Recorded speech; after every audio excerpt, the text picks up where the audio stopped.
The Bostonian is Matt Perrault. This is our city. The book is Dave Sharapan. Pay him.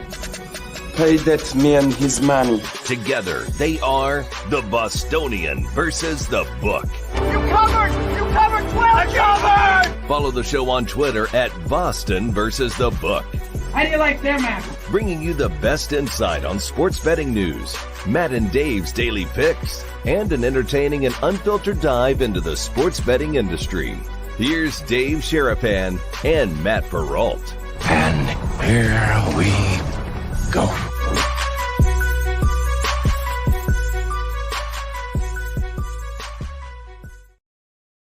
There's only one time zone right now that it's not the morning. This is a first for a while for us. Good morning to most of you. Good afternoon on the East Coast.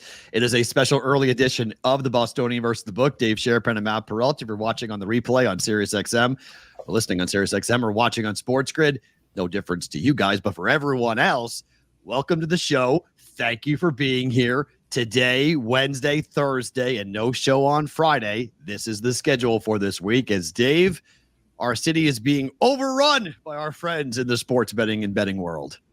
Yep. Good morning, everybody. Good afternoon, East Coast people. We're here. BVB time-ish is now. The show is now. Hit the like button. Hit the subscribe button. All of it. Okay? There are people coming. There, a lot of them who got here last night. Yes. We met a few of them. I got to admit, it's kind of fun walking through casino and people stopping us and going, wait, were you guys? What? I thought I just saw you on the TV. Yeah, we're here. There's only one of you both. Yes, there is only one of us. And it's going to be a fun week. I think there's a lot going on. This Bet Bash thing has brought a lot of people in the space to Vegas. We got meetings. We got signups. We got dinners, cocktail hours. I don't know what this week is going to entail. I'm trying to figure out what's going on. I have two kids leaving for college in about 18 days. Wow. And that dynamic of this house is incredible. You have a daughter who's 10. I have a daughter who's 10, and they start school Monday. In 6 days. Birthday party Saturday. Big party. So we've got, it's not a big party, but it's a party.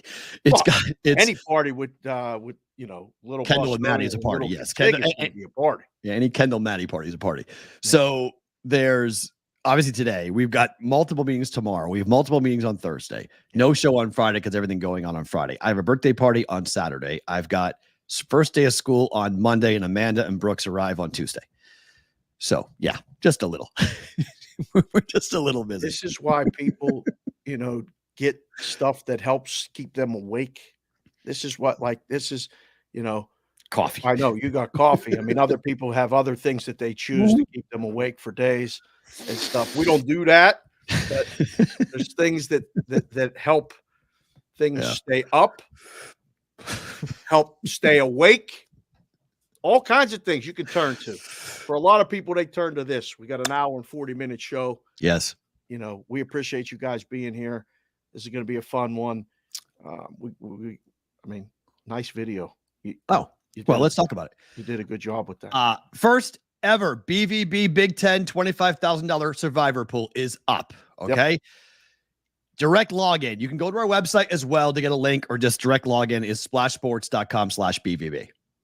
It is a $100 per 14-week, 18-team, one winner competition.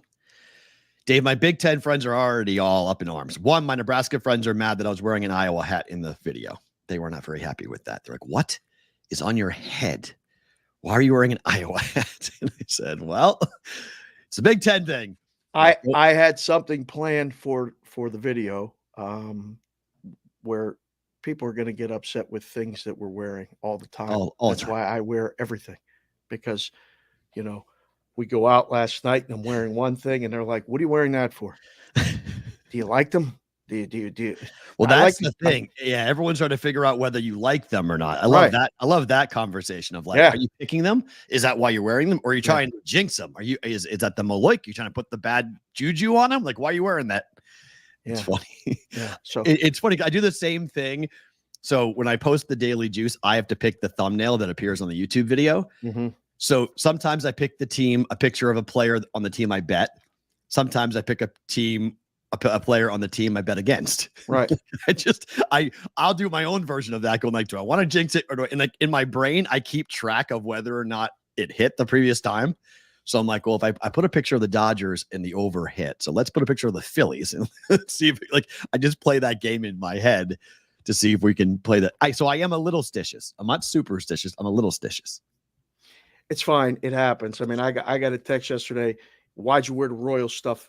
I said, What? well, I was 8-0 before that, but like you wore the Iowa stuff for the contest. The contest is pick a Big Ten team to win every week. You have to pick a Big Ten team. You can't pick the opponent. You have to pick a Big Ten team in a game that they're playing. You can only pick them once. So save that Iowa pick, you Iowa guys, for the right game. Can you believe the first Big Ten game? The first Big Ten game is Rutgers.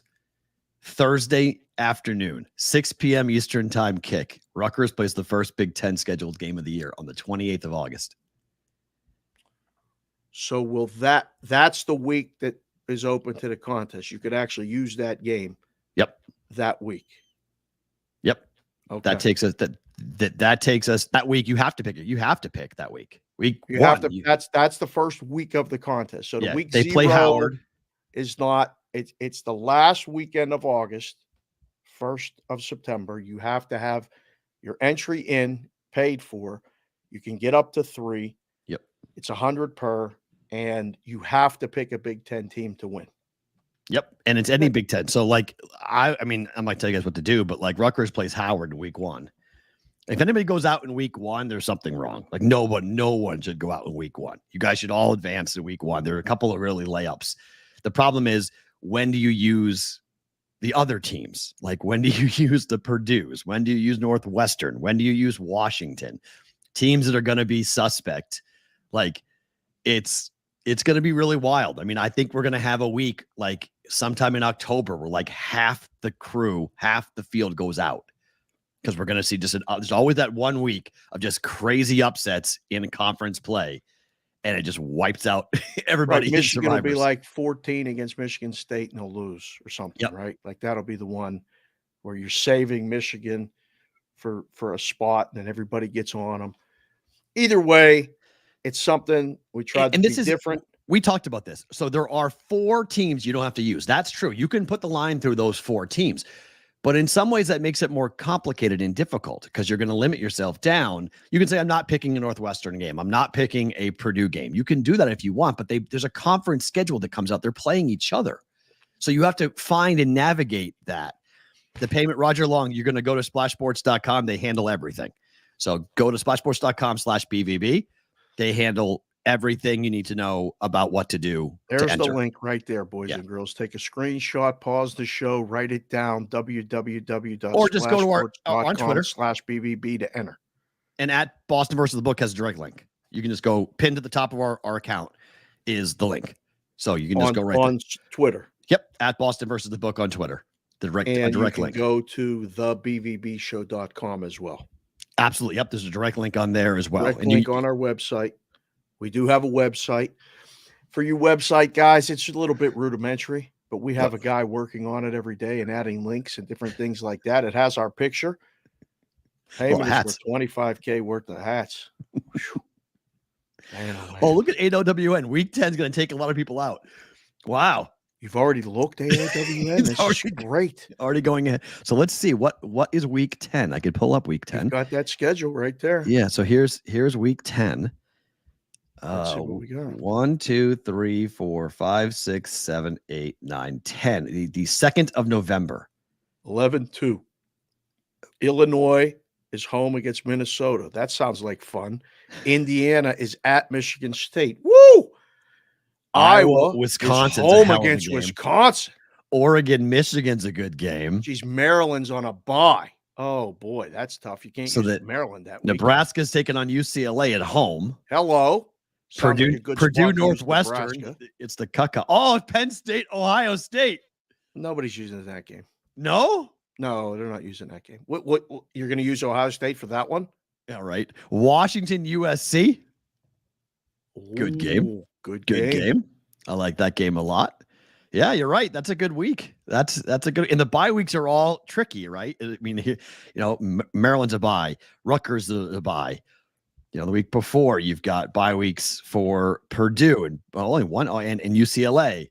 So that's just the Big Ten football schedule. The non-conference games aren't in there, but that's the Big Ten conference. The hard weeks are going to be those weeks in October that have 3 teams on a bye. So yeah, you can only use 18 teams, 14 actual selections, but now you are going to have to, not have 3 more teams to select those bye weeks. 3 in October 10th, the 12th, the 19th, and the last weekend. There's 3 bye weeks. So good luck. I mean, I think it's going to be fun. I'm kind of bummed out that we can't do it in Nevada. There are states that you cannot do it. We're sorry for those of you that are in those states.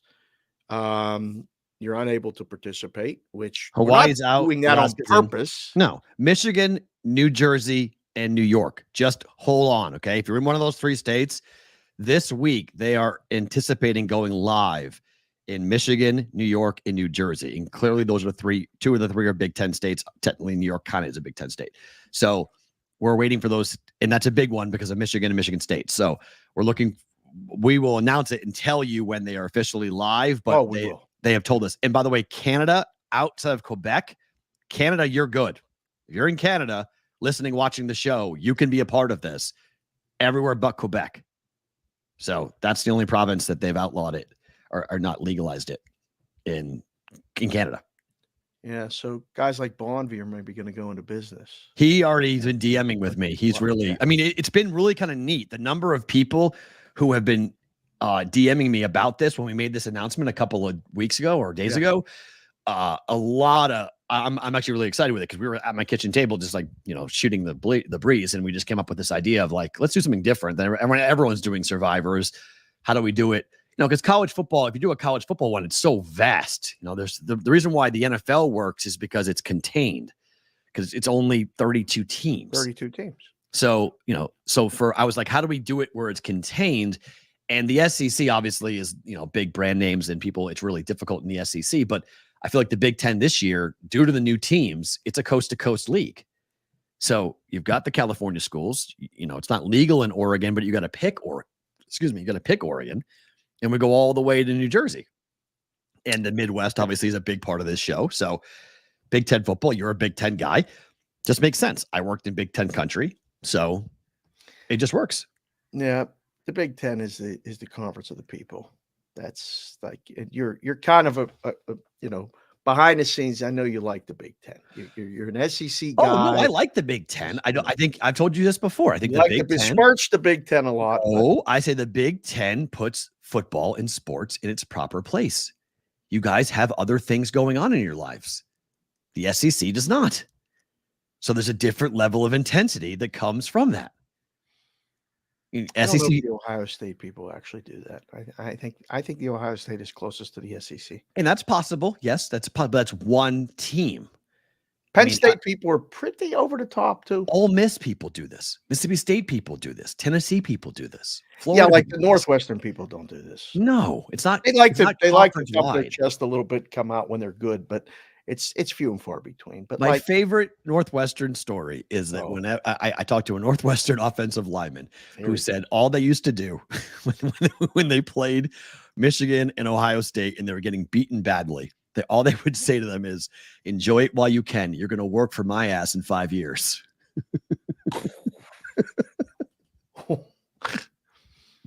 I was like, that's a pretty good trash talking right there. The actual hint of truth in that makes it even better, right? That's just not, again, wow. Okay, I So wasn't there's expecting that. yeah, so that's what I love that trash talk. That's great. So Yeah. Vanderbilt kids supposed to say the same thing. You're going to be selling insurance for my dad's company in 5 years. So enjoy this while you have it now. God bless all of you who sell insurance. All of you. All of you. Seriously, that's not an easy job. No, a lot of ex-athletes that go into it too. Yeah. That go into maybe they'll sign up and join the contest. yeah, get 25. You think we're going to get this thing filled? I have, and I'm not just selling because I don't really do that, but this thing is going to fill up fast. I don't know. I hope you're right. I don't know. I mean, it's about 275 entries max. So yeah, they have it currently set for 5. So I think what they told us was that once it goes live, they can't change it. So it may be 5. We wanted to do 3, but we had some arguments with Splash Sports. Not bad arguments, but we went back and forth on a couple of things. Discussions. Everything is an argument with you. Well, it is an argument. So just full disclosure, because that's what we do here. We just tell everything. They wanted their software only works for the conference championship games. Don't ask me why. I can't figure this out either. But they said, look, if you use the conference games, the conference championship game, you must use all the conference championship games. There's 10 for the last week. So if you use week 15, you must all 10 conference championship games. Right. That's 20 teams. I was like, wait. So we're going to get to the end of a Big Ten Survivor, and I get to pick the Mountain West Conference Championship. Appalachian State. Wait, what? Like that game. It didn't sit right with us. So all right, we're like, forget it. Get out of here. We'll just kill it. Week 14 after Thanksgiving, just like a normal Survivor, no playoffs. Like it ends in the regular season. So we'll see how that goes. And look, if 50 people wind up splitting the pot, okay, then that's the way that it goes. We'll figure out different things. First time. Yeah. And like we tell the kids, you tell the kids when you teach them at UNLV, I tell the kids when I coach them, try it. If we fail or it's not right, we'll make it better. Yeah. This is the beginning of something that I think will make us a bit unique. It will be something for everybody to compete and actually win money, which everybody likes to do. Sure. So we try to keep the cost point, something that, we could have done it for $10 an entry. It would have never mattered. Like it's just a throwaway in that situation. So we came up with a price point we thought was fair and something that we thought was fun. And we can tweak it and stuff. But literally, it was decided as Ninja was almost ripping Perrault's fingers off, threw him in a room and said, what are we talking about? Survivor pool, remember? Yeah. Boom, boom, boom. He looked at me and he had that light bulb went over his head when I said something. And he went, wait, what if we do this? That's a good twist. I stopped. I didn't have the listening glasses on, but I stopped and went, I think we can do this. Let's reach out to them. They've been great. Mm-hmm. It was a couple, emails, conversations, not arguments. And voila, we have this. So we accept feedback. You can go to the Discord. You can find the Discord for the BVB Brigade. Going to our website, thebvbshow.com, has a link right to the Discord. Get in there, find each other, communicate, do whatever you have to do. Get in this thing, pick 14 winners, and get to the end. It's fun. And then see what happens and see who wins up. And look, if only one of you wins it, we'll have you on the show. So, And so Splash Sports that's true. If 50 people cut the pot, we're going to have guest lists for we can't have 50 people. No. One guy wins it. We'll have one person wins it. Just so you guys know, Splash Sports is the one who will be handling all your money questions. If you have any problems with, depositing, withdrawing, entering, email, geo-targeting, we will help you in any way we can help you, but they're running the entire contest. It's their license, if you will. It's their technology in their app / website. So you can come to us and say, hey guys, this is what happened. Can you help me work it through? We'll be there for you. Just know that that's how that's going to operate, that like you'll be dealing with them for any of your sensitive stuff. It's going to go to them, not us. So we're not tied to, we're taking your credit card number or anything like that. We're not doing any of that stuff. So, splashsports.com/BVB to be a part of it. Okay. What happened last night? The White Sox have now lost 21 straight. They've tied the American League record for the most consecutive losses in the history of Major League Baseball. They lose 5-1 to the A's. The game never really was close. It was 1-1 in the third, and the A's jumped out. Oakland's minus 190. MLB record is 23 straight, Dave. 22 tonight. There's bets available in some books, and this is the strength of doing other shows and things. I would have never known about this if I didn't go and do Sports Grid last night. They have odds on when the next White Sox win will come. It was the price yesterday was plus 170, which all they had to do was win the game. That's the money line. Yeah. Today's price was plus 290 yesterday, so that had value. The price for Wednesday was plus 470. The price for the game, the fireworks, Friday at home against the Cubs. Yep. was plus 800. Now, hold on. Is that because, one, it's the record, but two, it's like a rollover parlay? It has to be because yes, it starts because to, you it can't starts to get go to Friday if without they losing win today. Right. Okay. So that makes the sense. price is higher. It's an interesting dynamic to try to price that. And literally, it's guys taking a stab in the dark, which feels like trying to pick when White Sox are actually going to win right now. I haven't even looked at the pitching matchup. Let me see. I'll look at the pitching matchup right now. Sears is going today, isn't he? Cannon versus Shipley. Oh, Stripling. Okay. Yeah. Stripling. Second best pitcher for the A's. 8.5's the total tonight. Oh, it's up. It was 8 yesterday. Yeah, that's a little higher. Okay. I got a text yesterday while we were out commiserating and signing some people up and all that other stuff from Dave's Daily Picks that said the kid had a no-hitter through 4 innings for the White Sox, but he had 4 walks and a sacrifice fly. Whoops. Sorry. So even when the guy's pitching good, they can't win. He's AW, and you're absolutely right. We have to get to Friday night. We have to get to Friday because it will be absolutely the greatest thing in the world. To get to Friday. Because if they set the Major League Baseball record, they go down in history as the worst baseball team ever. And they set off fireworks, and all the kids are like, "Yay! 24 straight." It has to happen. I mean, Santana came with us yesterday in the chat. He just did it again. 9-3 as favorites. Oakland was before yesterday, which is now 10-3 as favorites. Yeah. I think again, it's funny. I will pose the question to you. What price do I have to give you to say you should bet the White Sox? Plus 250. Oh, you didn't even. I thought you were going to take the whole arm. You only went up to about. You only went up to about the elbow. It's a baseball game. It's still a baseball game. It's still round ball, round bat. Weird, wonky things happen. Round ball, round bat. It's still a game. It's still the game. Eventually the law of averages is going to click in, and they're going to get a break in some way. You know. I think this though.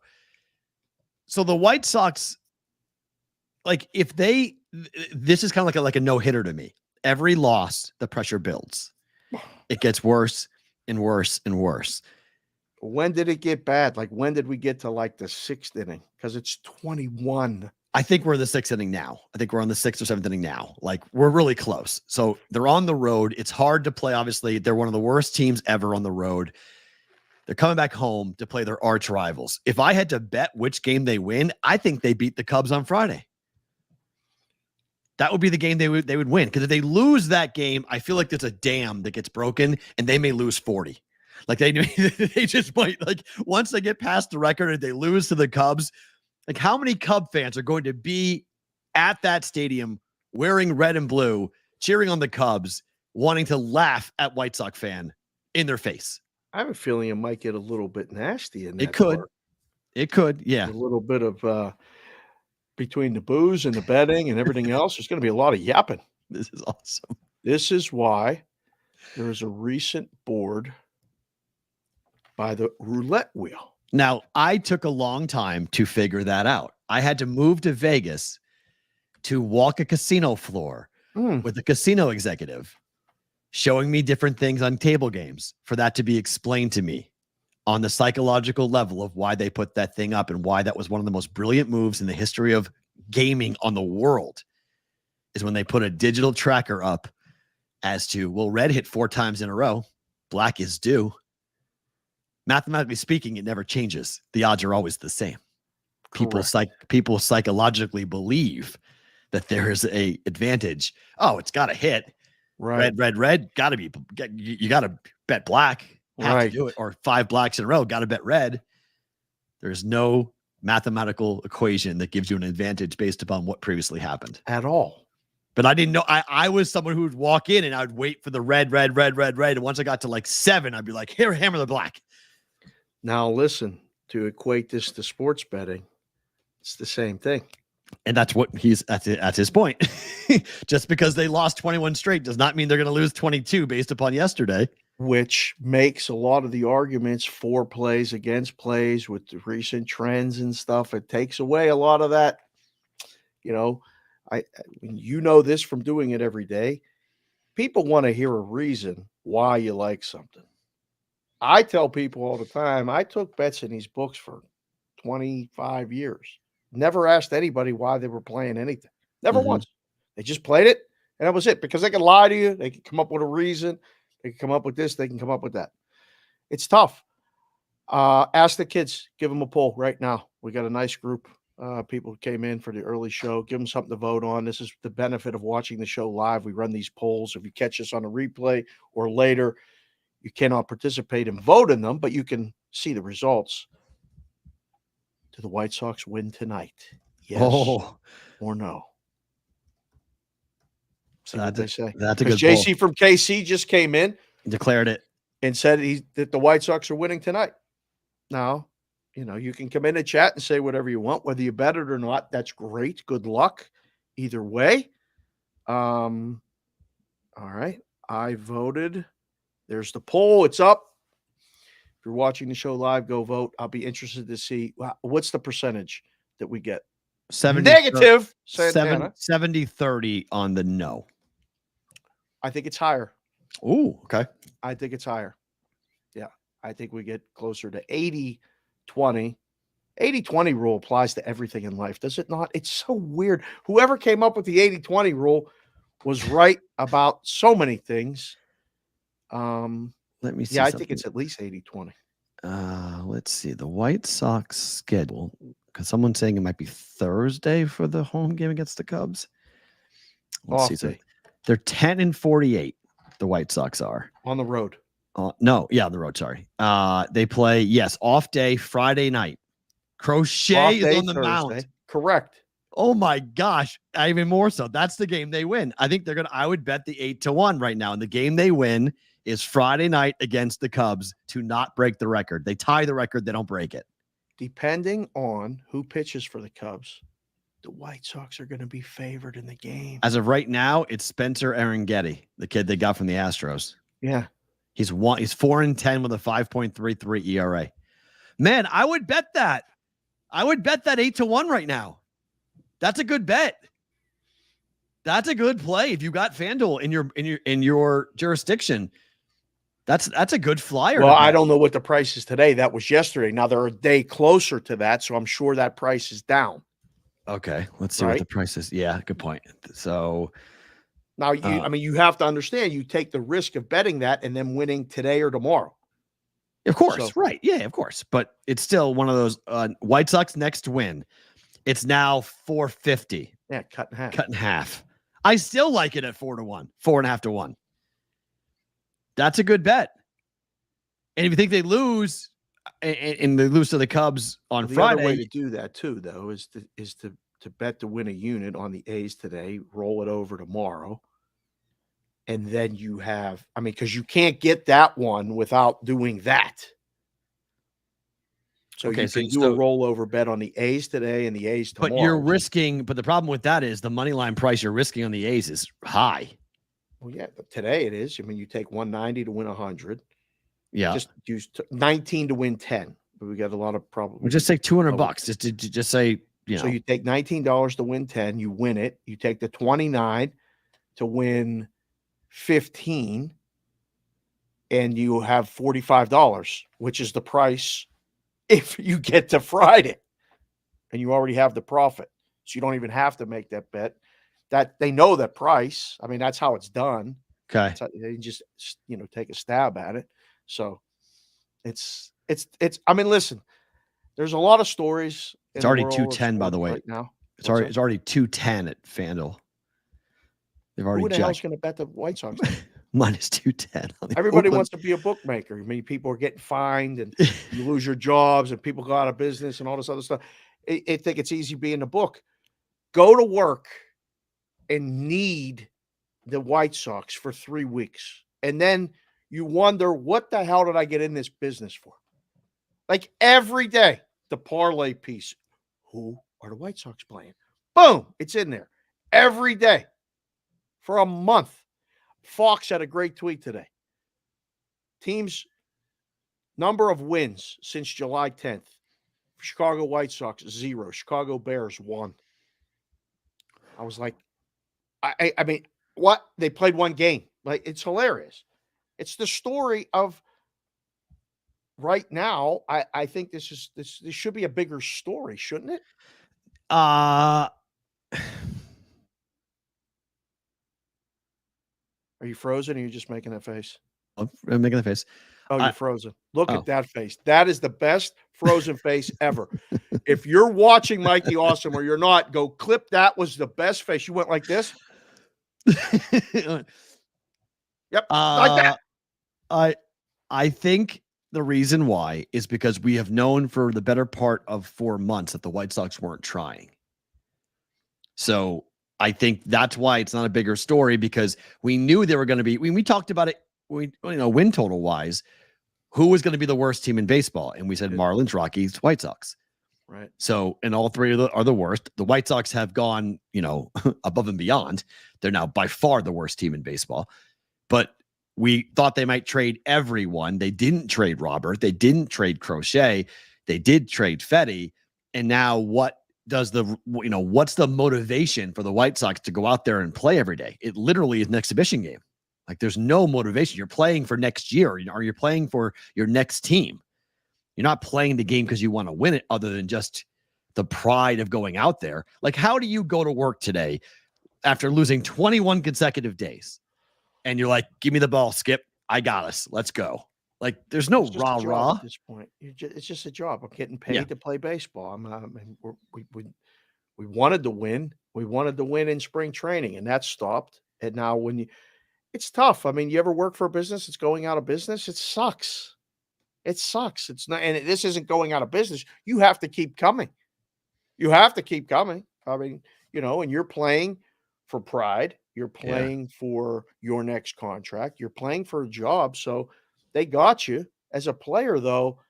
I mean, you grew up with bad teams before Boston won everything. Going to work, like, I used to ask my dad all the time, I'll never forget, when the Penguins were really bad. And I loved playing hockey. I'm like, Dad, how do you go to work every day and know you're going to lose? Like, they were the worst team in hockey a couple years before football, they got Lemieux. I feel like football. Don't you feel football and hockey are harder to do that because of the physicality of it? No question. It's harder. Because baseball, it's like, okay, we suck. I get up there, I strike out. Like, I'm getting beaten up. If I'm a catcher, I'm getting beaten up. But, like, for the most part, I'm not really getting, bumps and bruises. To put on a helmet and go play hockey or football and get my tail beat in every single time. The worst.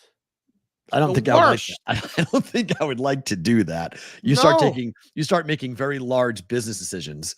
Am I going after that puck? Nope. You go in the corner, you just get whacked, and then you get on a plane and you fly to Winnipeg, and then you got a game the next day, and then, like, you go on those West Canada swings. I remember thinking, like, what? How do they just keep getting up? Like, that's the mentality. That's a pro. Mm-hmm. Like, I always said, what's the difference? How do they do it? Well, they're a pro. They're getting paid to do it. They have a job to do, and they do it. But the physicality of just getting physically beat up and losing 5-1 every night because the goalie can't stop nothing. Every time I make a pass, the guy can't catch it. He can't pass me the puck. I'm, like, frustrated. It has to suck. This has to suck to go to work for the White Sox right now. 100%. 100%. And, how do they handle it? They're playing in the worst ballpark in all of literally sports. I mean, they got to play the A's in the worst place you ever want to be. Oh, I thought you meant the White Sox part. Yeah. No. Right now, they're in Oakland. Like you're going to a dump with nobody there. There's no energy. There's nobody in the stands. You've lost 21 straight games. It feels like a scene from a movie where it's just like. Well, don't you think, though? See, so the mentality there would be like, hey, nobody's here. Nobody's even watching. Let's just win this thing before we go back home. Of course, but it's still. I get that, but it's also, I'm going to go in there and no one gives a flip about who I am or what I'm doing. No one's here. No one likes the A's. No one likes us. We've lost 21 games straight.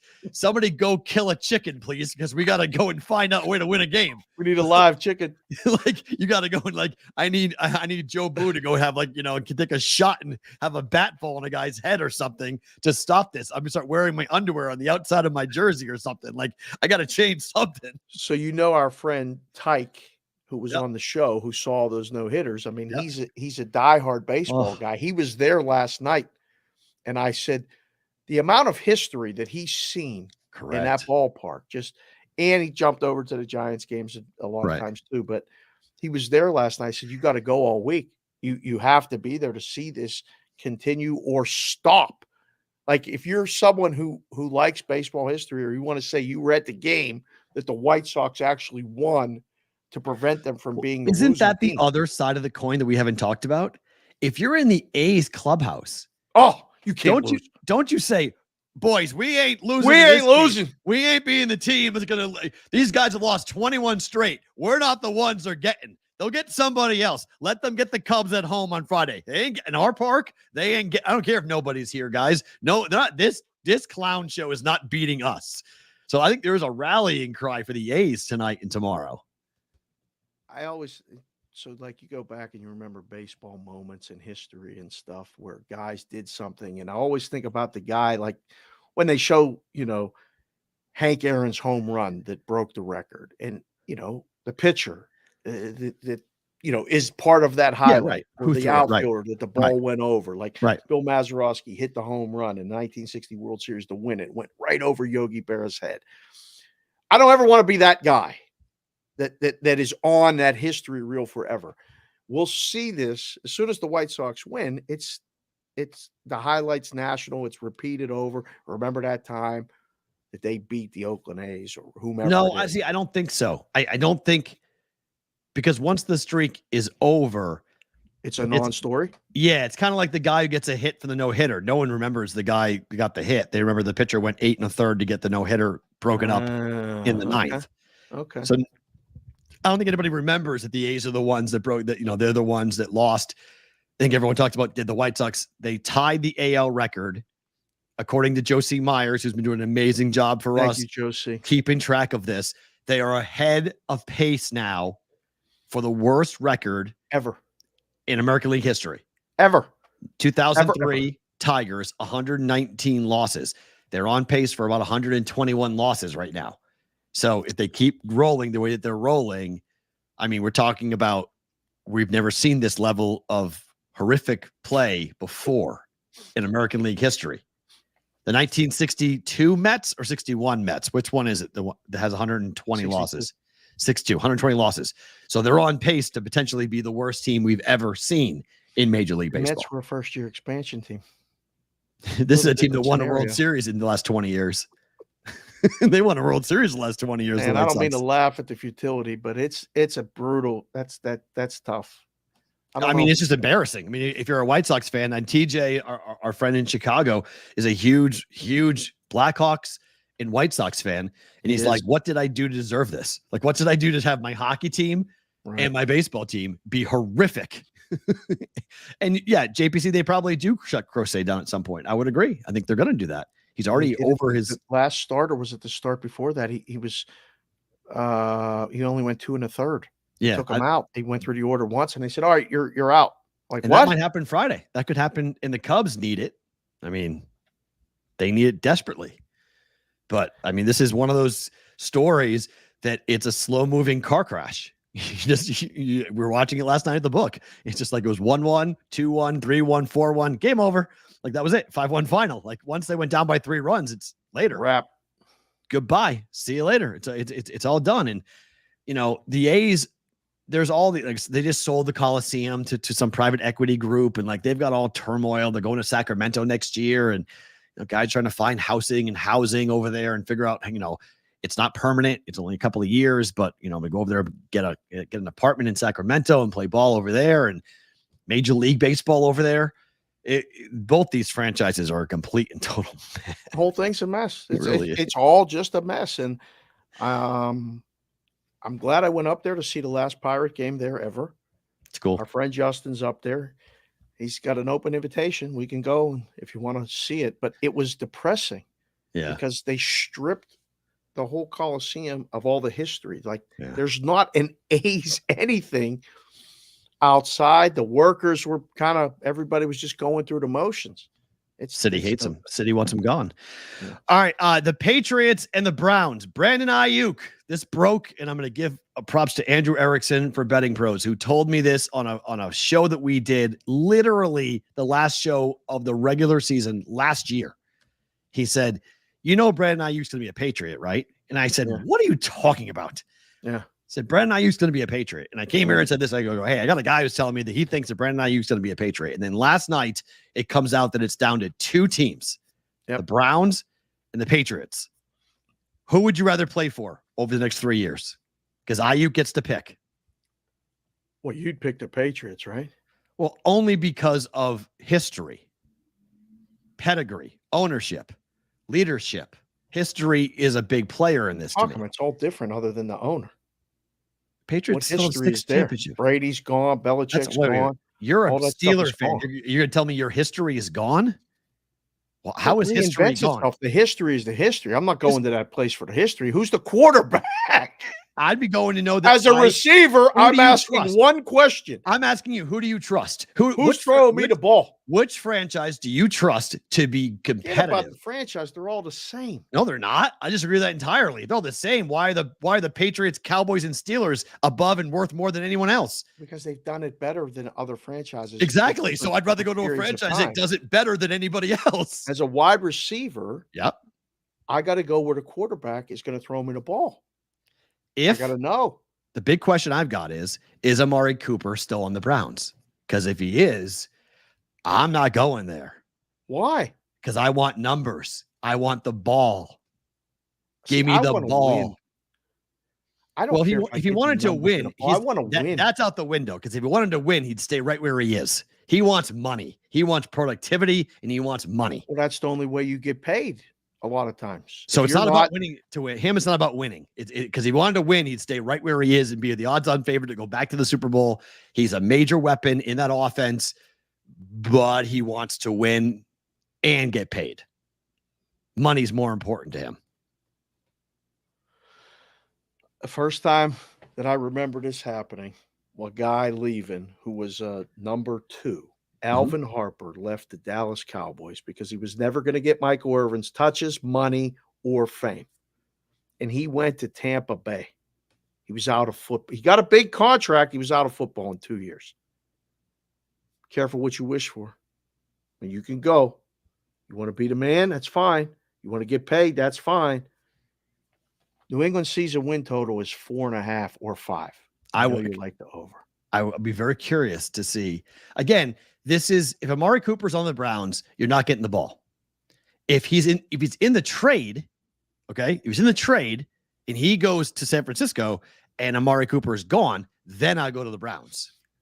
But it doesn't sound like that's going to happen. And I don't know if the Browns are willing to give up Amari Cooper either on top of that. So if I'm Aiyuk, I'm like, okay, so if Cooper's not in this deal, I'm going to the same spot that I got to deal with right now. I'm just one of the guys. I want to be the man. Aiyuk is going to get the ball more than anyone else. Running the ball, catching the ball, screens, bubble screens. I mean, he's going to be both places? No, in New England. In New England. He will be the man in New England. He will get the ball. And the Patriots have 2 really young, talented wideouts that have been, up to this point, very impressive in camp. So Aiyuk's only 26. He's only 26. Listen, that profession can end like that. Yeah, One and you also knee can turn injury, the dime and become one pass, you get hit, it's over. But you also can turn a team from last to first in NFL football more than any other sport. So you go to New England, Drake May plays well. That's why I said 3 years, not this year. It's where you're going to be in year 2 and year 3, because you could turn things around very fast as the Bills window closes and the Jets are playing a grandpa who is going to be gone in a year. You have the Dolphins and Tua. Okay. Everyone is forgetting about this Bills window and the age of Josh Allen and the money and the contracts and everything else in the Bills. Okay. They're still very good, but where are they going to be in 3 years? The Patriots are willing to be bad last year and this year to get the quarterback, if they got them. That's a question. But 2 good wideouts. Their defense is their defense. We'll see what happens with, there's major problems with Matthew Judon right now and whether he stays or not. Judon could get traded away. I hope not. I love the guy. But if they trade him away, you know what the Patriots are doing. They're going to lose and be down and be bad here. But I can't wait to see this, because if I'm looking at where I am, I'm going to go and I'm going to the Patriots if I'm Brandon Aiyuk. Now, there's a rumor that the Patriots have had the same offer on the table for Aiyuk that they've had since February, and they haven't moved. And supposedly they want an extra second-round pick for him. And there's a big no. I don't think AWN. I don't think Judon's part of it. I really don't. I'd be stunned if I'm the Niners. I would do the trade tomorrow. Then, yeah, because Matthew Judon is I'm taking a pass rusher of his caliber over a catcher for the Niners with all the weapons the 49ers have. Matthew Judon on that defense is ridiculous. So I would do it in 2 seconds. I don't think Matthew Judon's going to be part of that trade. This is more about, I think, draft picks, first round picks. I don't think it's current NFL players that are going to be part of this deal. But I can't wait to see what he picks, because this is great for the Patriots long term. I don't know. If I'm Aiyuk, I go, all right. I want out of here. Thank you, Deuce. In Boston, there's a report. Second rounder in Kendrick Bourne. I would do first rounder in Kendrick Bourne. Wow, they want the Niners want Kendrick Bourne. I guess he's so cheap. That's why. So what's the Brown offer, Deuce? Did you know what the Browns are offering? Because the question is whether or not Cooper is in the deal that the Browns are offering. If I'm Aiyuk, I got to go, all right, we played in the Super Bowl last year. Yeah. I live in San Francisco. Play for the Niners. You want to talk about a franchise with history and pedigree and all that other stuff. I'm trying to get out of here because this winning thing is overrated. I got to get paid. Okay. Patriots, by the way, the Patriots have the most cap space of anybody in the league. That's fine. Their history doesn't lead you to believe that they're paying anybody a ridiculous amount of money. They haven't paid anybody. Okay. They asked their best player to take pay cuts so they could build. But remember that this is a brand new GM who is a very different style. Okay, so it's different. Who is also from the Browns. Okay, that's he's not gonna want to lose to his former team. That's whatever the case is. Now he's deciding, after all these factors and all the success and everything he's had, and he's only 26, and he can figure out a way to just take what he's getting now, keep building up to that big contract that's coming, but he could get hurt at any point. So I understand both sides. I'm going to pick to take a new job, and I'm going to move to either Boston, outside of Boston, whatever, Foxborough, whatever it is, or Cleveland, Ohio. Like, okay, you got to find out what you really like, because I mean, if you're thinking the next 3 years, do you want to play in the AFC North as your division every year? Do you want to play against the Ravens, the Bengals, and the Steelers on your road games and have to compete with them? I mean, they're pretty good defenses. Or it's colder for sure. It's a colder division. He played ball at Arizona State. Buffalo, New England, and the Jets isn't really warm. You get to go to a trip to Miami every year, but that's no bargain either. I don't know. I don't know what I would pick. I really don't. I'd figure out a way to stay with the Niners, to be perfectly honest. So it is Cooper. It's Cooper. It's multiple draft picks and possibly a second-round pick. I don't know why the Niners are saying the question's going to be whether or not they want to pay him. Like, that's I think what Aiyuk is saying, I don't care what the comp is for me. Who's offering me the bigger contract? So my gut would tell me is the better package is with the Browns, but it's less money. Less of a package with the Patriots, but it's more money because the Pats have more money.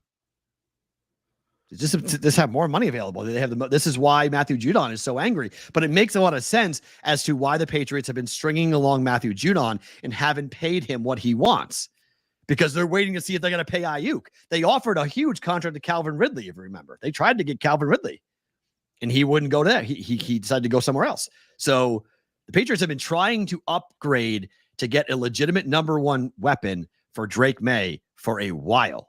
Yeah. So it's Aiyuk to walk in and say, who and how are you going to use me, with whom, and how much money you're paying me. And the Patriots are going to pay more than the Browns. So does he want to go to Cleveland and play with Deshaun Watson and play with a defense and play with a team that will be in, as you mentioned, a very hard division? I mean, where are the Browns in the pecking order of the North? I have them last. Third or fourth. Them or the Steelers are last? I have them behind the Bengals and the Ravens. 100%. But they might be, I mean, their season wins, they have another season win. I probably would have them, look at power ratings and different things like that. They're probably better than the Steelers. Okay. Equal to or just slightly better. Not a lot. And a lot of people could have them fourth like you. So I like Pittsburgh more than I like Cleveland. So the Patriots are clearly the last place team in the East. But will they be there in 2 years? I don't think so. So it just depends upon whether or not you believe in Drake May and whether or not you believe in the offense and Elliott Wolf's ability to say, I came from Cleveland. Here's what you're going to get in Cleveland. Here's what you're getting with us. And then can Gerard Mayo sell it? So now they have to create. They're both a market for Ingram. Team. Chef, they're both fourth place teams. So take that off the table. The Browns are a fourth place team. The Patriots are a fourth place team. So that's off the table. To me, everyone has different motivations. Like, it's money. It's money. Otherwise, maybe if you wanted to win, I don't know. Like I've asked you this question. I've asked friends, people that I've worked with many, many times. As a hockey equation, would you rather be a first line winger or center on the Blackhawks? You get to go to the All-Star game, you get the money, you're the guy, and lose? Or would you rather be the third line winger on the Florida Panthers, making a little bit less money, maybe a lot comparatively, but you get a Stanley Cup ring and your name on that cup forever? Hockey's a little bit different because of the cup, but I get your point. To me, I want to go somewhere to win and make enough money that I'm comfortable. Right. But Jose that's me. Ramirez. But that's me. I think winning and money go hand in hand. Yeah. I think if I win, I'm going to make a lot of money doing a bunch of things, appearances, maybe different. My name, my stature, my resume. Every time you introduce me anywhere, it's Stanley Cup champion. Like, you get that. That's, no one can ever take that away from you. 2-time cup champion, whatever. No one can take that. Your name's on the cup 2 times. That is a monster thing for most athletes, because the league minimum is still, $400,000, $500,000. It's a lot of money, but for some of these guys, they want to make bank. They want to be of the upper echelon. Making $8 million a year or $4 million a year. I want to win, but he has this shot. He's making $14 million. It's not enough. Aiyuk has a deal that's paying him. He's got a 5th-year option right now, $14 million. He won't play on it. Patriots are going to pay him 25 to 30. They're going to double it. Okay. And they're comfortable doing that because they think the productivity is going to be there and the salary cap is going up and they've got a rookie deal. Like, the reason why the Patriots are going to do this is, look at the Chiefs, okay? You can pay expensive talent, Tyreek Hill and whatnot, when you have Mahomes, who's on a rookie deal. Now that's all changed. That's why Tyreek Hill is now a Dolphin, and they just paid Tyreek Hill the most money ever for a receiver. Guaranteed $90 million over 4 years. Like, that, Aiyuk is going to get that type of deal from the Patriots. It's going to be ridiculous. Now, that's not been the Patriot way for a long time. Right. But the game has changed. They're being coached by a younger guy. They've got Elliott Wolf who's coming in, who's got, more angles to play with than Belichick as the coach and the GM. It's different when you're the cook and you're the guy buying the groceries. You can be a little different. You can tell a guy, take less money to come play for me. Patriots can't do that anymore. The metaphor for life is, when you take a new job, you take it for a big pay jump in the organization isn't what it meant to be, or the culture becomes bad and you end up unhappy. I think you have to really weigh these things 100%. as a player with a limited every day that you're playing football, you're a day closer to retirement, and it could be today. But there's nowhere better to win than New England. You win, you're a superstar. You're a god. You win, the Patriot players, going back to Matt Light, going back to second string linemen. Yeah. They're doing media appearances still off of what they did on teams that they played on. And there were You're guys that left New England to get out of there to go get the money. True. And it didn't work out for them because Tom Brady was there. It all comes down to Drake May. I mean, Randy Moss is more known for his time with the Patriots. He just spent the whole summer on an entire victory tour. Randy Moss has 0 rings. None. Never won a championship anywhere. But Randy Moss is, crying as the Patriot fans gave him a standing ovation at Gillette for a Tom Brady celebration. It wasn't even Randy Moss. It was Tom Brady. And there's Randy crying because the fans are just showering him with praise. Randy was crying because of the amount of money that guys are getting paid now. That too. Yeah, had to be that he could have made. How about Calvin Johnson playing now? How about Calvin Johnson? How about guys like that who put up historic numbers and they're making nothing for a bad team forever? So I can't wait to watch this. I won't knock Brandon Aiyuk if he chooses the Browns. You're picking to win right now. You have a better quarterback, a proven quarterback. Deshaun Watson is a question mark on a couple things, but we'll see. He's a better quarterback than Drake May. We know a hell of a lot more about Deshaun Watson than we do Drake May. And frankly, it's probably not Drake May until next year because by all accounts, it's going to be Jacoby Brissett. So who is a serviceable NFL quarterback? We'll see what the Patriots look like, but he could be a mentor to the young kids coming in. You guys are watching in the chat right now. Put it in the chat. Who would you rather play for? Yeah, that's a good question. I think more people say Cleveland. Sure, because everyone has short-sighted. It's not about money for us. It's about who's going to win. Fans are going to pick Cleveland because Cleveland's going to be better than the Patriots. We know this. Like, you have a chance to win. It's a much bigger gamble to go to New England. 100%. The safer play is to go to Cleveland.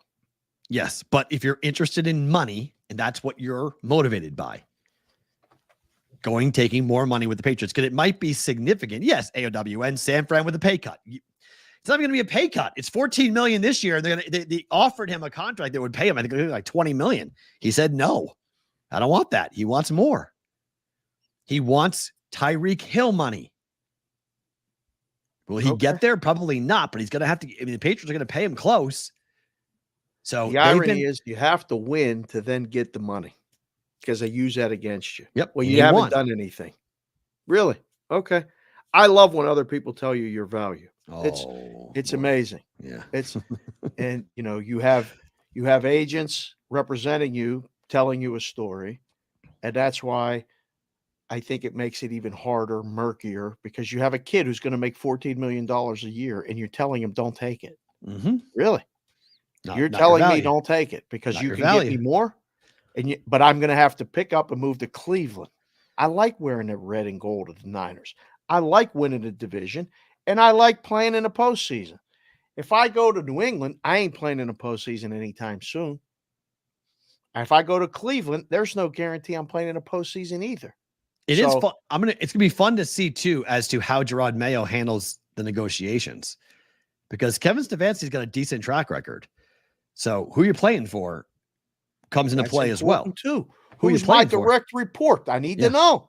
Well, we know it's Gerard Mayo, head coach, versus Kevin Stefanski, head coach. Stefanski's an offensive guy. Mayo's a defensive guy. Yeah, but I may click with Mayo. Correct. And the offensive coordinator. More importantly, it's great who the coach is, but I need to know who is the receivers coach, who is the offensive coordinator, what is your plan, and who's the quarterback. Those are all more important than a head coach. Remember, Alex Van Pelt is the OC for the Patriots. He's from the Browns too. So Elliott Wolf, Browns. Alex Van Pelt, Browns on the Patriots. So they can tell some interesting stories about Cleveland to Brandon Aiyuk, going like, hey, man, I left there for a reason. I didn't go there because of X, Y, Z. Here's the problem with Cleveland. Here's why it's better to play here, X, Y, and Z. So it's going to be interesting. It's going to be fun to watch and see how this plays out. It should be relatively quickly as this plays out. this is just a kind of a weird story. We'll do a lot of college football today, but according to a survey that just came out, gamblers have a better credit score. Regular bettors have a higher credit score, but don't always manage their money well. Oh. Oh. Okay. I mean, this is one of those stories you're kind of like, are you trying to, like, what are we, like, what? It's a weird story. TransUnion U.S. betting report for the third quarter in 2024 showed that while bettors were likely to have better credit scores than non-bettors, the former far likelier to engage, to either struggle to meet their financial obligations or be delinquent on bill payments. How many people did they ask about this? 3,000 U.S. adults 18 or older. Do you put any stock into that? I don't know. I mean, we have friends that write for Sports Handle, and they do such a good job. They really do. I mean, genuinely, I read it. I used to write for them. Yep.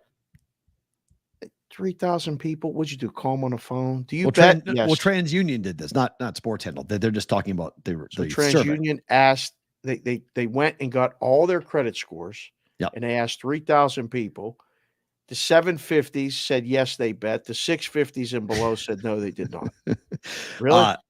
So what the according to the TransUnion survey, 3,000 adults 18 or older. That statement comes with significant caveats. Oh, well, here we go. Where's my listening glasses for this? I'm going to get the dark ones for this. Give me the caveats. I love caveats. While bettors were more likely to report increases in income than non-bettors, the report was careful to note that these income increases could be due to obtaining a job after a period of unemployment, and that bettors were more likely than non-bettors to be in a, quote, period of financial transition. As such, the volatility among bettors can manifest in poor financial management relative to the non-betting population, according to the report. To that end, 44% of online bettors who wagered $500 or more per month said they wouldn't be able to meet all their financial obligations in full, while 49% reported being 90 days or more past due, and another 54% said they'd been contacted by collection agencies within the past year. Non-bettors registered percentages of 24%, 18%, and 17%, respectively. So gamblers tend to use their money in other ways, but their credit scores are higher, which might make credit scores fugazi. Oh, don't get started on that. I'm just saying, if you aren't paying your bills, sponsorship is done. That's it. Throw that out the window. They're never sponsored the show, despite the fact that bettors have higher credit scores. We really could have used the TransUnion sponsorship. Just saying. I mean, it's interesting that is the case, that if you're a gambler, you have a higher credit score, but if you're a gambler, you're probably behind on your bills. If you know what that tells me? What? It's pretty simple. The guys that gamble know how to work the system. They're good at the credit scores. They're good at using the money. Right. They're good at moving the money. Right. All this other stuff. That's all that tells me. This is what always gets me. Like this is because we're in this position. I always laugh. So somebody can pay me 90 days. Someone can pay me 90 days, and it's completely acceptable in the agency world to pay somebody 90 days. 90 days billing. But if I pay somebody else on a 90-day revolving window, I'm a problem. Ding. Ding. You get a credit report. Ding. I'm a problem. Yeah, so if my people are paying me 90 days, and I turn around and I pay my creditors for 90 days, I'm a problem, but those people are not. Yeah. It's just interesting how the world works when it comes to all of this. Oh, yeah. Oh, it works.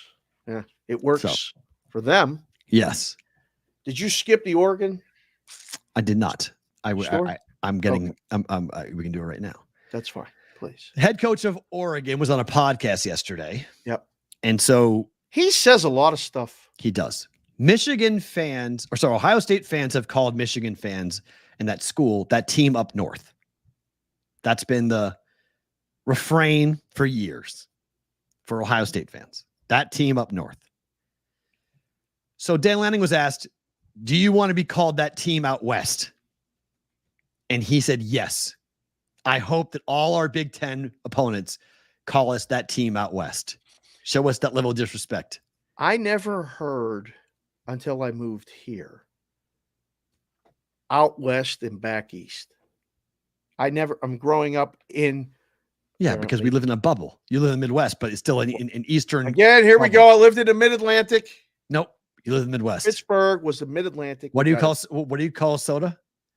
Pop. You're from the Midwest. That's fine. So in Pittsburgh, I never heard that term out west. It was the West Coast and it was the East Coast. Correct. And that's all it was. Yeah.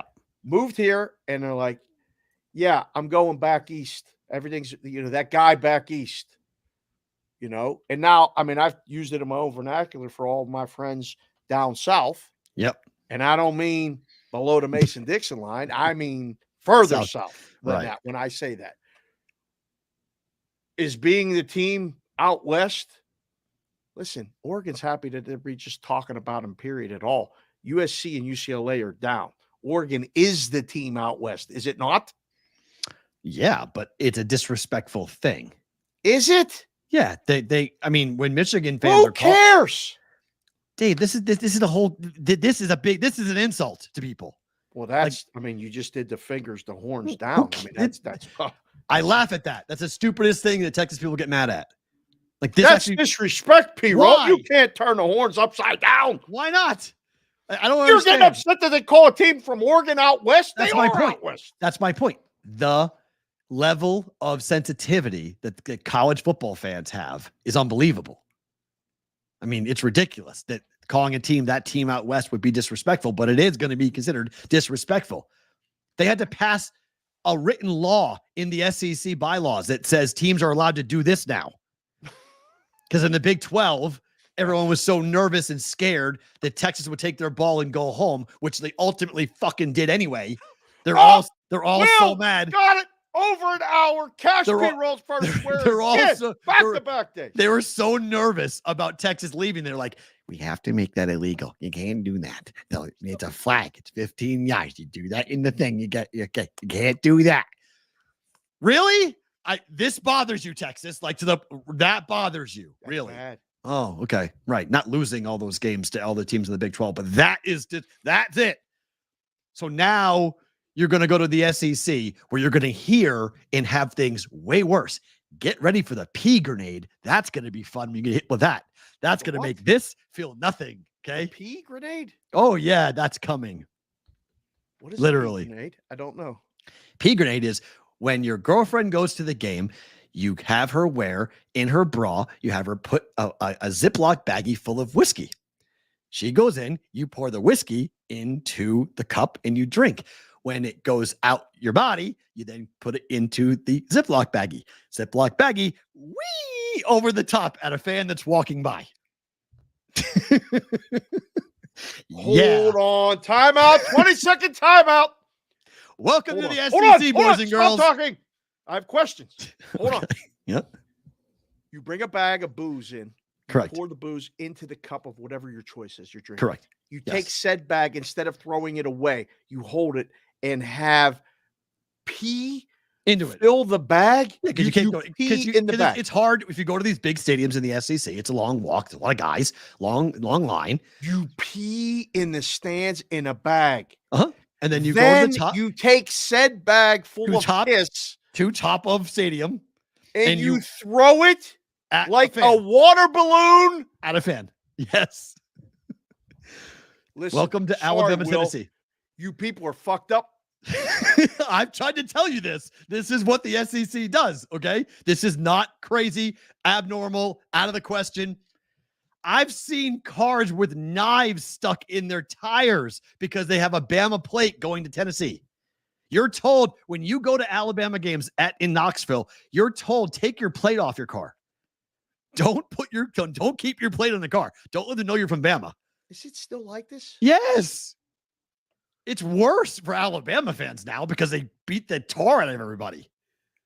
You SEC people, that's crazy. Yeah, that's not even that crazy of a thing that happens down there. I mean, when I say it's different, it's just grenade. It's just different. I'm going to be 54 next week. I never heard of this in my life. We've heard of a pee bottle, right? You've heard truck drivers doing it, right? Not throwing it at people off the top of a stadium. Yeah, but they throw it in your car. I mean, the truck drivers pee and they throw out the window. You've never heard that? Why? What do you why? Because they're bored. They're driving cross country. They don't want to stop. They pee in a bottle and they throw it out the window. Keep it in the truck and throw it away at the next But truck that's stop. nasty, though. That's like smelly. You can spill in your cab and everything else. You just throw it at someone's car. Just throw it out the window? Yeah. It happens all the time. Yeah. The Harvey Updike story is all the time. That guy went ahead and went and poisoned the tree at Toomer's Corner. That's terrible. Killed a tree. Guy killed a tree. An ancient special tree. Something like the Lord of the Rings, like the Toomer's Corner tree. They roll it every time with toilet paper. It's been doing it since like the days of like Back to the Future, like the 40s and crap, like Doc Brown's time. And the guy went and killed it and then called the Paul Feinbaum show and bragged about doing it. I killed the tree at Toomer's Corner. That was me. This thing is real. It is real. Truck drivers are throwing pee bombs out of cars. That's what it's called. It's called At pee bomb. cars called or a pee just bomb. out the window? At cars. Well, out the window. Just hits cars. Yeah, just out the window. Pee bombs are consistently. That happens a lot. But the pea grenade is stuff that happens between the big rivalries. I'm going to end up on a map somewhere. If all this is said and done, I can't. I love doing this show. I learn something every day. I literally have never heard of this. If you've ever seen, put it in the chat. I'd love to email. We don't have many SEC people, but BVB, the BVB show at gmail.com, right? Is the email? Oh, that's a good yell. All because Bama put the Cam Newton jersey. Yeah, that's right. No, because Auburn did that. Auburn put the Cam Newton jersey on the Bear Bryant statue. That's why he killed Don't Toomers. mess with the statues. He put a jersey on the statue. That's it. That's all they did. It's when Cam Newton beat Alabama in the Iron Bowl. Don't mess with the statues, bro. Oh. You know, that's like sacred land. Don't touch the statues. See, AOW knows. Don't piss off the truck drivers. They'll throw those things at you. Yep. They'll do it. I can't believe it. I beat a team out west. If I win, you can call me whatever you want. It's fair. Olympic medal count, just if you bet it, Team USA has got 79 medals, 21 of them are gold. They lead the medal count by 26. They have a big lead on that over the rest of the world. Team USA, that game's going to start here in about an hour and a half. They're laying 26.5 against Brazil in the first knockout round game for the Americans. You Where's laying it? Pedro today? I mean, Pedro said yesterday Money line was going to win. I think Pedro was a little bit overstepped his boundaries. Come on. Serbia didn't cover against Australia. Germany destroyed Greece. They're good. Germany's really good. France is beating Canada right now. Is that right? Wow. Oh, wow. Yeah. That's a major upset. Yes, it is. Brewing. I have no idea. I take Brazil in the points. Meet people about a thing and sign some people up. I don't know how much of this I'm going to watch. You going to watch this? No, first half team total is what I'm on for Team USA, but total is 184. I don't think Brazil can win, but I think Brazil can keep the game close. Wow. I think Team USA lets their foot off the gas here. They haven't covered a game yet. Right. I think because they're up big at halftime and they take the foot off the gas. So Team USA is going to score 55 points or more today. So Team USA is going to score what? Over 55 points in the first half. Okay. 44.5 over. I mean, yesterday we called an exact score of a baseball You did, yep. game. Mm-hmm. So trying to think if you can nail what do they score? 60 in the first half? Yeah. They did last game. Yeah. Okay. It's a good number. Probably 58 first half score, probably 58 to 45, somewhere in that range. Guys, remember that. If it's 58 to 45, I need all of you to get that clip to go viral. I'll say they score. Would you say the number was 55.5? And you like over. So they'll get the game is 26.5. No, the first half total for Team USA is 54.5. 54.5. 54.5. It was down to 53.5 because the number came down. 59 or 60. It's going to fall 57, 58, 59 or 60. Yeah, because it's 184. It's been going down. The total's been going down because the overs aren't hitting and Team USA is not covering. No. So it's dog and under in this game, I think is a good play as well. Semifinal game going on between the USA women's soccer team and Germany. Thank you to the guys in the chat who've been updating this. Iran Sean 0-0 in the 73rd minute. Thank you, Iran Sean. So thank you for posting that. We'll see. We'll keep an eye on that. See if Team USA can make it there. Yep. The preseason coaches poll is out. I'm only putting up the top 10 because it's too convoluted to give you anything more than that. But here is your top 10 according to the coaches poll. Georgia first, Ohio State second, Oregon third. Those are two Big Ten teams at the top with one SEC team, then a fourth SEC Texas, Alabama, Ole Miss, 3 straight SEC, Notre Dame, then Michigan somehow got a first place vote. How does Michigan get a first place vote from a coach? Because okay. you told me that the coaches don't. They don't vote in these things. They don't. Penn State and Florida State round out the top this is 10. Complete and utter nonsense. It is not. Oh, it is complete and utter nonsense, and that's why I'm asking you this question: does it make sense to keep doing it anymore? Are polls worth it anymore during the college football playoff era? Because the NFL doesn't remember the NFL doesn't do polls. We don't do polls in the NFL. This is a college football thing. College basketball season every single week. It's a useless exercise, but how do you make it end? Like you have to break it off. God, talk shows all over the South and Midwest would have nothing to talk about if you don't have the coaches poll and AP poll. You answered your own question. Of course, you have to keep doing it. These are for the media. This isn't for anything that goes on. They play the games on the field, and then people vote. There should be. I'm with WV Punch Drunk. One, why put up a poll now? Let's play the games in September and put up the number. I would wait till Halloween. I'd wait till we actually have like a real number. They did with the BCS or whatever the hell it was just called. Yep. They didn't have a poll. They made a big TV show out of it. October. Here's the poll. Here's what the committee's thinking. What? I agree. I agree with the AWN. I don't think Notre Dame or Michigan belong in the top 10. Bama's ranked too high. No disrespect to Syracuse, but I do think the poll is to me. This is brand name only poll. Like this is just this is just coaches looking at the brand names and going, "Oh, right, okay, that's what we have to do." Yeah, we're putting these teams. SEC, Big Ten, SEC, SEC. Notre Dame's on their own island.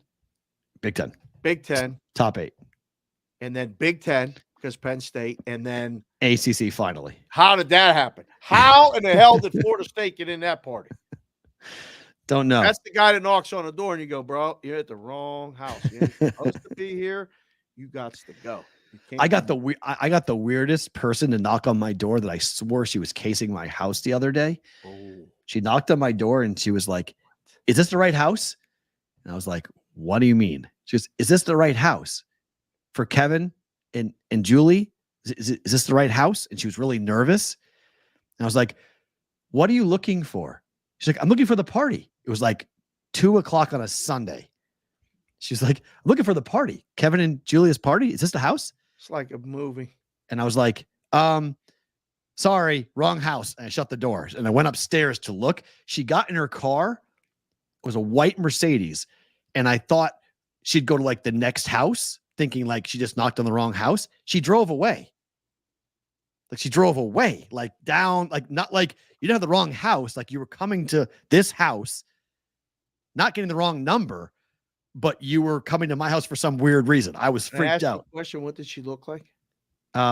Mid-50s. Woman, mid-50s. Case in the joint.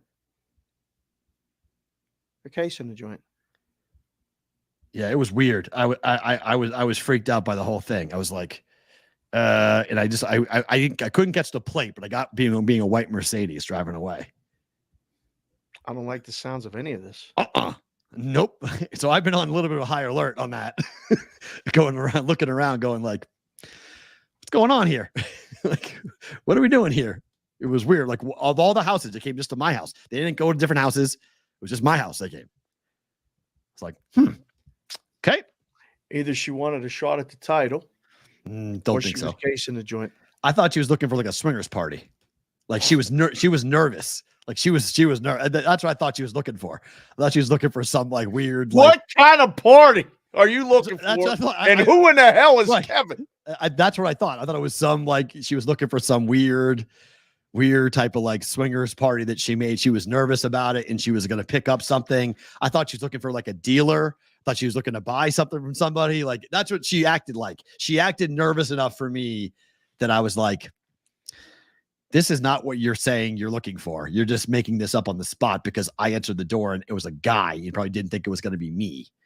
And she was like, yes, no upside down pineapple in the window. Correct, Vinny. We don't do any of that stuff. No, thank you. Do you know what that is, Dave? Nope. And I don't want to know. It's too good. Just never have an upside down pineapple in your window. Just FYI. Be very careful. I'm good. People might knock on your door in your neighborhood. Really? That is the universal sign for a swinger. An upside down pineapple. and if you have a pineapple like flag outside your house, so when you're driving around, if you see somebody who has like a flag with a pineapple outside their house, that's what that means. Swingers party. Here we go. Thanks, Schilling. Appreciate you, Mark. I didn't know. Just FYI. Listen, I just learned about pea bombs and pineapples. Yep. This is a hell of a party. Yeah. And how about Pitbull naming the stadium at FAU after himself? Would you do this? Pitbull is giving $1.2 million per year to FAU for the next 5 years to name the stadium Pitbull Stadium. Yeah. Would you do this? If you had this type of money, would you give Penn State, what, $8 million to Sharapan Field, Sharapan Stadium? No. Would you? No.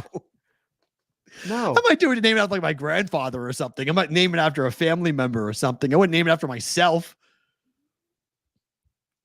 I don't know who I would name it after. I would love to have the problem of having enough money someday to put my name or have the option of putting it on the side of a field, building at a school, something.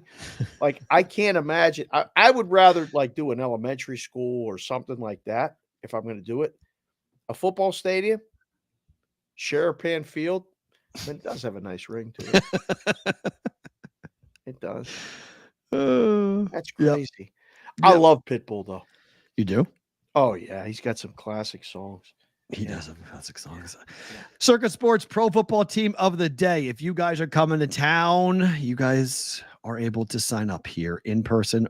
If you can go to Reno too, but in Nevada, you got to be in the state to sign up. You can play from anywhere, however, with a proxy service. $16 million in guaranteed prizes. Circa Million, Circa Survivor, $6 million in guaranteed prizes. $10 million in Survivor guaranteed prizes, although we're going to probably go over that, 11 or 12. This is for Roger and anyone else who has emailed us asking about, guys, I'm coming to town. Any offers, anything you guys can do from a room rate perspective. Email info@circasports.com. Tell them you're coming in.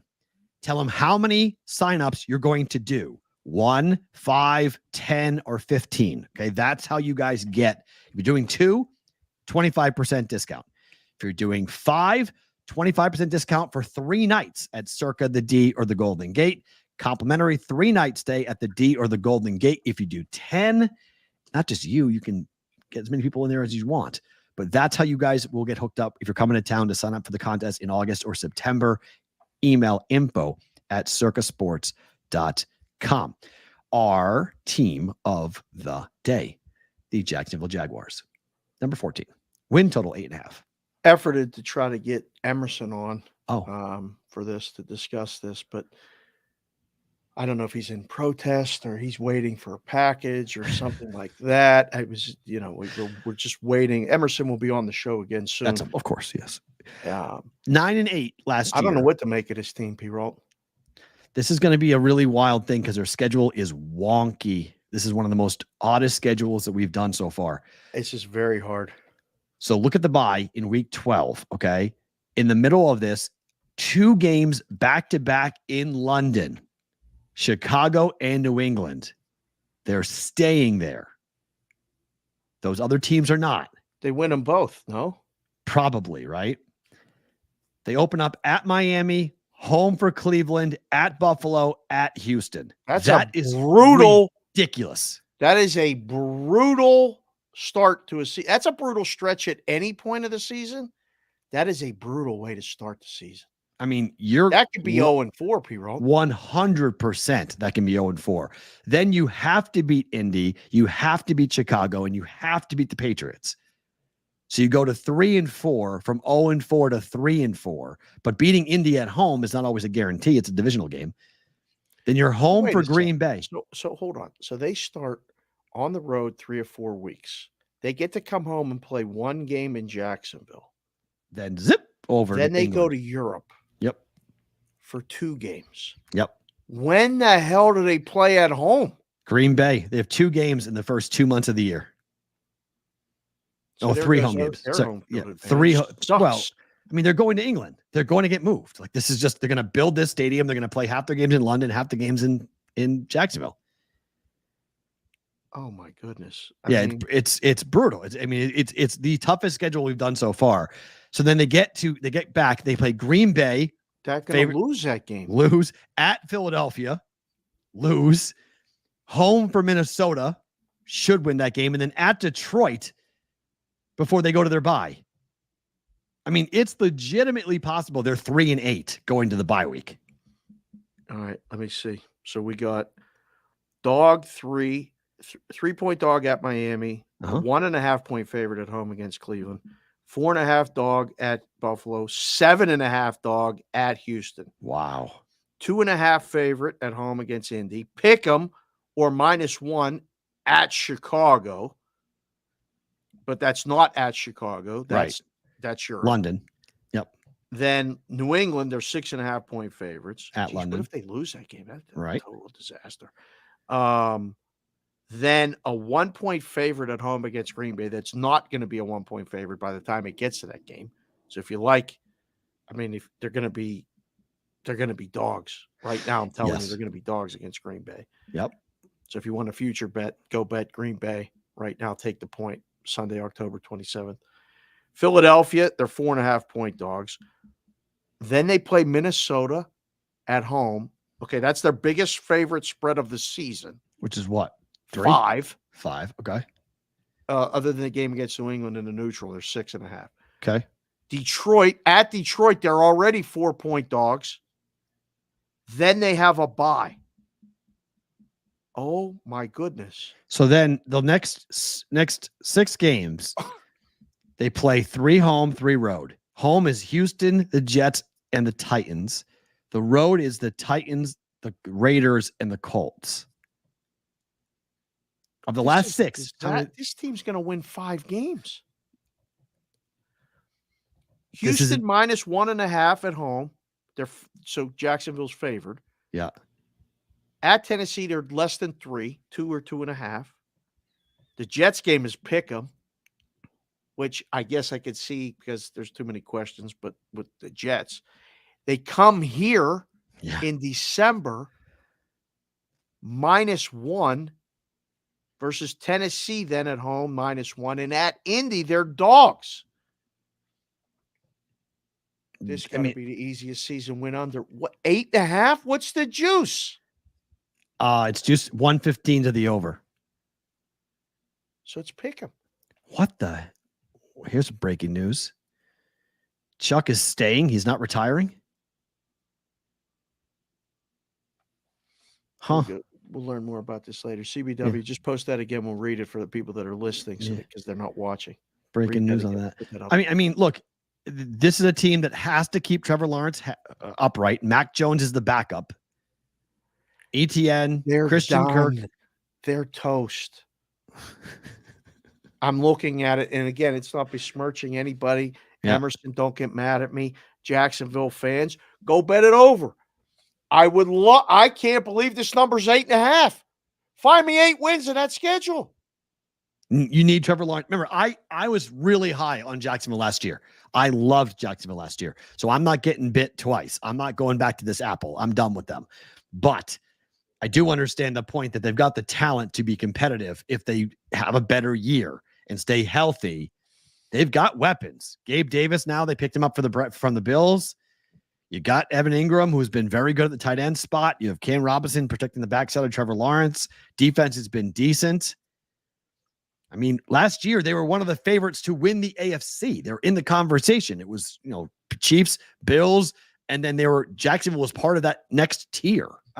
Listen, guys, I could be completely wrong, but Mhm. I'm looking at that schedule and going, I can't see 9 wins.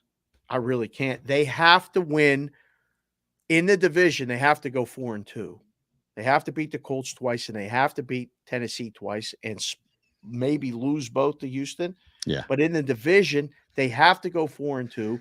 They have to win both London games or England or Europe games to get to 6. Mhm. And then go look at the road games. Pull that schedule back up. They're not even the road games at Miami. Are they going to win? Okay. No. At Buffalo, are they going to win? Forget the Houston game. Chicago and New England are quote unquote home games, but they're not because they're on the road. At Philadelphia, are they going to win? Tennessee's a division game. They got to come to Vegas. And then the other game is the Colts. Yeah, and the funny thing is, technically, they're the road team against the Patriots. Patriots are the home team because they're playing in Taunton at Hotspur Stadium. That's the Patriots' home game. So the Pats have all their fans. The Pats get the majority.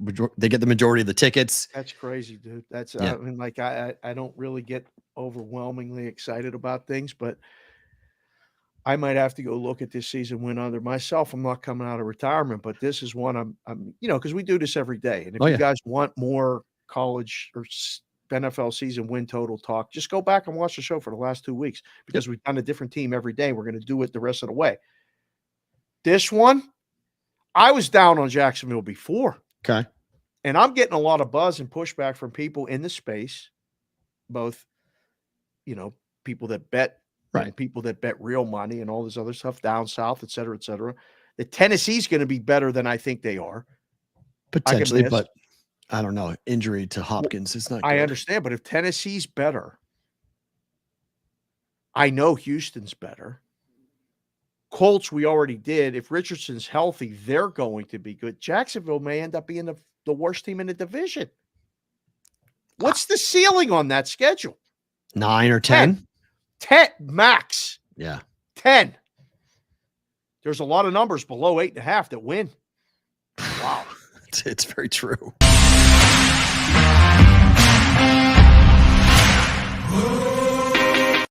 Brigade Proxy Service NFL story of the day. By the way, Dave and I will head to the Westgate after the show is over. We got someone to sign up for the Westgate Super Contest. You guys, we talk a lot about Circa, but the Westgate is still there. Okay. We still have that contest going on, and you guys can be a part of it. If you want to go and sign up there, we got you. Text us 702-570-8255, or you can go to our website, thebvbshow.com. People have been confused recently because we've had a couple of blank messages that have been sent. Make sure you fill out that box so it says whatever you want it to say. Otherwise, it's just your email address and just says when it said there's nothing there. It's like, what did you want to say? Like, don't just email us a blank thing. Like, write in that box on our website as to what you want us to read. No firing blanks, boys. No firing blanks. Or you can go 702-570-8255. That's the better way of getting in touch. Quicker way of getting in touch with us when it comes to that. The Brigade Proxy Service we NFL have story. A strong admin team that if you or I don't see that right away, they let us know. By the way, have you texted? Have you checked your text? Did you see this? And then we get these. I love the random text. Have you checked the email? Oh, no. Sorry, we're working. Story of the day. Daniel Jones wants to play in the Thursday preseason game for the Giants. He's coming off a torn ACL. Mm-hmm. He's advocating and pushing the team to let him play Thursday. Yeah. Would you let him play? One of the biggest things that has to be cured, and you know this from working out, doing all this other stuff, when you're hurt, and you can't do what you do, you need to mentally do what you do to know that you can still do it. You have to get over it. The sooner he can do that, especially in a preseason game, He just started a Absolutely let him. brawl. He started a brawl with the Lions yesterday. Did you see that fight? I didn't see Squadouche. He started a gigantic bench clearing brawl with Daniel Jones did? Yeah. Get out there, bro. Let's go. Go play then. Yeah. There's no way I am playing him on Thursday. I let him go out and take the first series. And I have him hand the ball off 4 times and get Whatever. off the field. I go out there and get the first series. Fine. Yeah. He's not getting touched. I'm not letting him play or get touched. I'm not doing anything. No way, no how am I letting Daniel Jones get hurt during if I'm the head coach of the Giants and my job's on the line and Brian Daboll's got to figure out what to do with this team and they love him, but they don't. No, Daniel, sit down. You got to get reps, Perrault. Sit down. Get reps at practice. He's got reps at the joint. It's not the same. There's fights. I don't know. There's big fights. I guess there was 2 more fights today between the Giants and the Lions. It seems pretty real to me. This is awesome.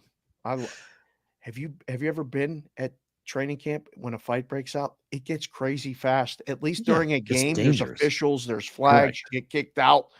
Those practice fights, woo! Scary. Not great. Because we have to go be somewhere, we're going to skip the baseball games for today. So we apologize for that. We're going to skip right ahead. Just run it. Go. Baseball games fast? Okay. Fast. Padres, Pirates. Come on. Why are you even asking me this? Padres, cease. Take them. Come on. Listen, I would love to say the Pirates get a shot tonight. They're going to swing and miss a lot. There's going to be a lot of strikeouts. I don't like the Pirates tonight. No, take the Padres. Brewers and the Braves. Good baseball game. Lean Brewers. You really under? Yeah. I lean under 8.5. Okay. Sanchez and the Phillies against Kershaw and the Dodgers. Great baseball game. Great baseball game the Phillies. Yesterday. We got a meaningless air quotes Shohei Ohtani home run last night in the 8th.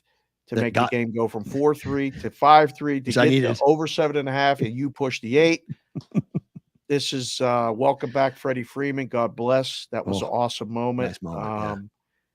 This will be another fun baseball game to watch. 2 lefties, Sanchez and Kershaw.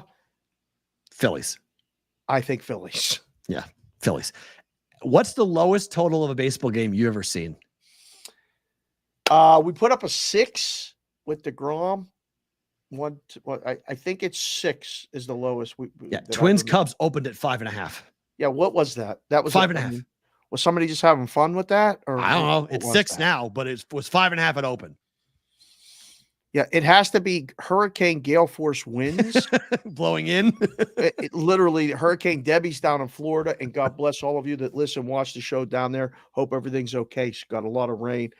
This has to be one of those ones where the wind is blowing in so hard. Everyone knows it. No hits are going to go out. No home runs. Bet the Nerfy, blah, blah, blah, blah, blah, blah, blah, blah, blah. I don't know who's going to win the game, but you got to bet under. I'll take the Cubs, but under 6? Holy mother. If the odds makers and stuff are putting this number up, it literally they had to be playing in a hurricane. 1-0, 2-1. Yeah, because listen, Lopez and Imanaga, that's a great pitching matchup. That's not Drysdale and Gibson. Right. Calm down.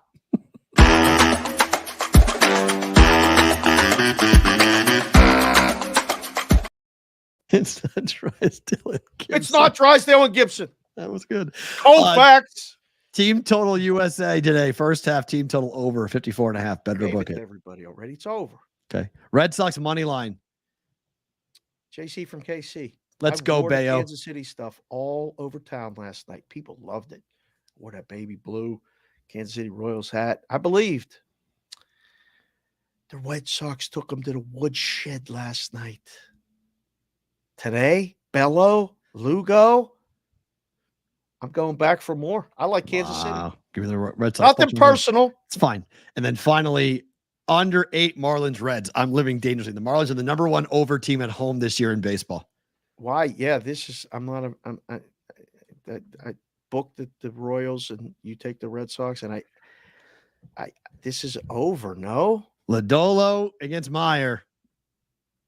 Lodolo on the road has been tremendous. I like Lodolo a lot. I think the Reds is the better play.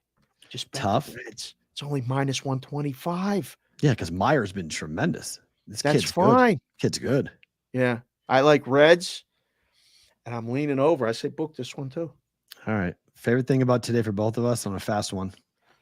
Shrew. We're going to see the Shrew. We got stopped yesterday. It's all about the Shrew. We'll give him shout outs. He watches us on Sports Grid, loves the show. He flew out to Vegas to sign up for the contest. We're going to have lunch at Westgate, get our first sign up in the Westgate contest. Come to Vegas, see us hang out. Favorite thing about today, I'm out. Remember the Big Ten Survivor Contest? Tell them. Splashsports.com/BVB to enter. It's open up right now to be a part of the big $25,000 pool, $100 entry to get into it. Splashsports.com/BVB. He's Dave. I am Matt. We are back tomorrow. Same place, early start time for the live show, 9 a.m. Pacific, noon Eastern for a Wednesdays, a Whale Watch Wednesday with Sport Trade here in Vegas tomorrow for BVB.